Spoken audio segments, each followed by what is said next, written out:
திமுக பாய் ஆட்சிக்கு வந்த முதல் நாளே போதையில்லா தமிழகத்தை அமல்படுத்திட்டோம். சும்மா கோடிக்கணக்கான போதைப் பொருள ரோட்ல வச்சு கொளுத்தி விட்டோம். மாசா ஒரே நாள்ல எல்லாத்தையும் ஒழிச்சிட்டீங்களா? ஆமா, இந்த சம்பவம் எங்க நடந்துச்சு? திருப்பூர் கேட்டா எப்படி தெரியும்? இன்ஸ்டாகிராம்ல வந்துச்சு, ஃபார்வர்ட் பண்ணி விட்டேன். இந்த இன்ஸ்டா உலகமா நீங்களா? சரி, அது எங்க நடந்துச்சு நான் சொல்றேன். ஃபர்ஸ்ட் அது நீங்க ஆட்சிக்கு வந்ததுக்கு அப்புறம் நடந்த மேட்டர் கிடையாது. அது நடந்தது போன மாசம் ஏப்ரல் 11 நடந்தது. அன்னைக்கு திமுகவுடைய ஆட்சி. அதாவது இந்த சம்பவம் எங்க நடந்துச்சுன்னா செஞ்சியில நடந்த மேட்ரு. செஞ்சில காவல்துறை இந்த குட்கா பொருட்கள் எல்லாம் பறிமுதல் செய்யும் போது கிட்டத்தட்ட 4000 கிலோ அளவு இருக்கக்கூடிய இந்த போதைப் பொருட்களை பறிமுதல் செஞ்சு அதை போட்டு எரிச்சாங்க. இப்ப நீ அனுப்பின வீடியோ, அந்த வீடியோவை செஞ்சி ஃபோர்ட் அப்படின்னு சொல்லக்கூடிய ஒரு Facebook இன்ஸ்டாகிராம் பேஜ்ல ஏப்ரல் 11 அப்ளை பண்ணிட்டாங்க.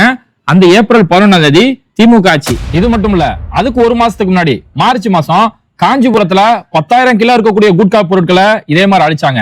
அதே மார்ச் மாசத்துல கள்ளக்குறிச்சி சின்ன சேலம் பகுதியில 5000 கிலோ இருக்கக்கூடிய குட்கா பொருட்களையும் இதே மாதிரி தீ வச்சு எரிச்சாங்க. இது எல்லாத்துக்கும் மேல 2015 அதிமுகவுடைய ஆட்சியிலேயே மதுரையில இதே மாதிரி குட்கா பொருட்களை மொத்தமா போட்டு எரிக்க தான் செஞ்சாங்க. அப்ப இது மாதிரி குட்கா பொருட்கள் பறிமுதல் செய்யறதோ, அதை எரிக்கிறதோ அழிக்கிறதோங்கிறது இது ஏதோ இன்னைக்கு புதுசா நடக்கல. இது காலங்காலமா தமிழ்நாட்டுல நடந்துகிட்டு தான் இருக்குது. தாவேக ஆட்சிக்கு வந்து இன்னும் இது மாதிரியான சம்பவம் நடக்கவே இல்லை. அப்படி நடந்தாலும் அதை நீங்க தான் ஃபர்ஸ்ட் செய்றீங்கன்னு அர்த்தம் இல்ல.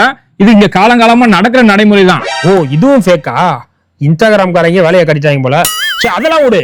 முதல்வரான முதல் நாளே முதல்வன் பட சீன்ல நடிச்சா இல்லையா? முதல்வன் பட சீனா? இது என்னடா புது கதையா இருக்குது? அதே நீ எல்லாம் பூமர்ஸ்ல, உனக்கு இது விஷயம் தெரிய வாய்ப்பு இல்ல. இன்ஸ்டாகிராமத்துல வாழ்ற எங்களுக்கு தான் இதெல்லாம் தெரியும். எங்க அண்ணா பதவியை தனக்கு தாம்பரம் போலீஸ் நைட்ல ரோந்து போறாங்களாம். இது அவங்களே சோசியல் மீடியாவிலயும் போடுறாங்க. இது நாள் வரைக்கும் இப்படி ஒரு இரவு ரோந்து அதிசயம் நடந்ததே இல்ல. எங்க ஆட்சியில வந்ததுக்குதான் இதெல்லாம் நடக்குது.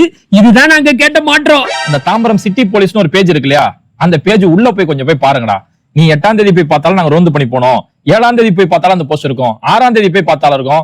இந்த மாதிரி அந்த பேஜ் உள்ள போய் நம்ம போய் பார்த்தோம்னா, நான் 2025 பிப்ரவரி மாசம் வரைக்கும் போய் பார்த்தேன். அவங்க தினம் அவங்களுடைய பாதுகாப்பு பணிகளை செய்யறாங்க.